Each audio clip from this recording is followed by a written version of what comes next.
Water hardness refers to the concentration of dissolved minerals, primarily calcium and magnesium ions in water. It's usually measured in terms of milligrams of calcium per liter or calcium carbonate per liter and is expressed in units such as Clark degrees, French degrees, or German degrees, depending on where one lives. Hard water can cause various issues such as scale buildup in pipes and appliances, reduced soap lathering, and the formation of soap scum on surfaces. To address these problems, water softeners are commonly used in domestic settings. Water softeners work through a process called ion exchange. Most water softeners consist of a tank filled with resin beads coated with sodium ions.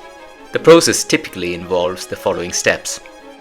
Ion exchange. Hard water enters the softener tank and passes through the resin beads. The calcium and magnesium ions in the water are attracted to the resin beads, displacing the sodium ions. The calcium and magnesium ions become attached to the resin beads. Regeneration. Over time, the resin beads become saturated with calcium and magnesium ions and need to be regenerated. During regeneration, a brine solution, which is sodium chloride or salt water, is flushed through the resin tank. The sodium ions in the brine solution replace the calcium and magnesium ions on the resin beads, and the excess minerals and salt water are flushed out of the system. Rinse. After regeneration, the softener is rinsed with fresh water to remove any remaining brine solution. Maintenance of water softeners. Regular maintenance is essential to ensure the proper functioning of water softeners. Adding salt. Water softeners that use salt for regeneration require regular replenishment of salt. The frequency of salt addition depends on the water usage and the size of the softener tank. It's important to keep the salt level above the water level in the brine tank. Cleaning the resin bed.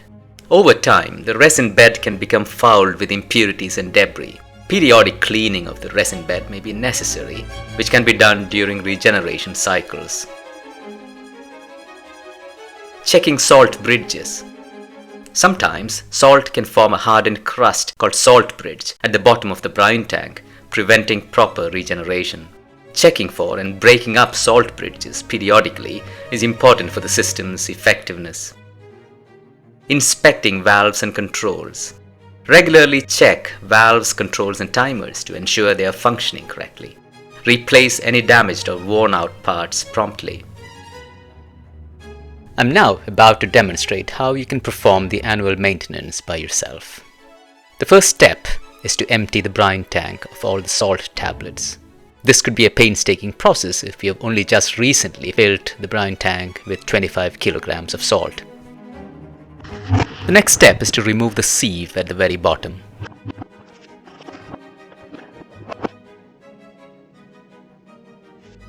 Underneath the sieve, you will find sludge. The sludge has to be carefully removed. It's best to use a cloth and warm water to clean and wipe the insides of the brine tank. Once everything's been cleaned, you can replace the sieve.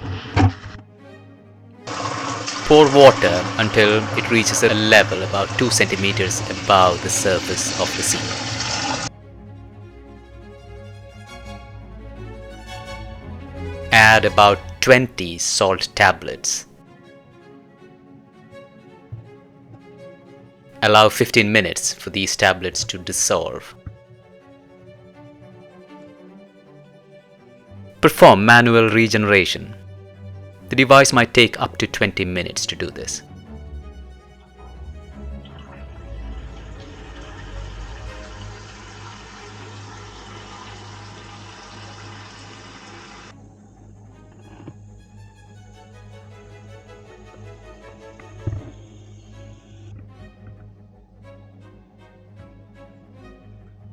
Once the manual regeneration is done, you can fill the salt tablets back in the brine tank.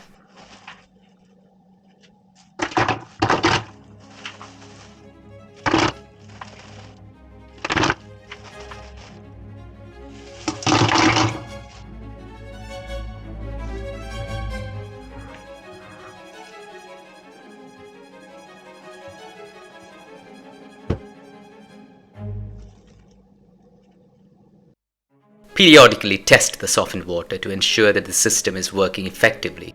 You can use water hardness test kits available in hardware stores or have your water tested by a professional.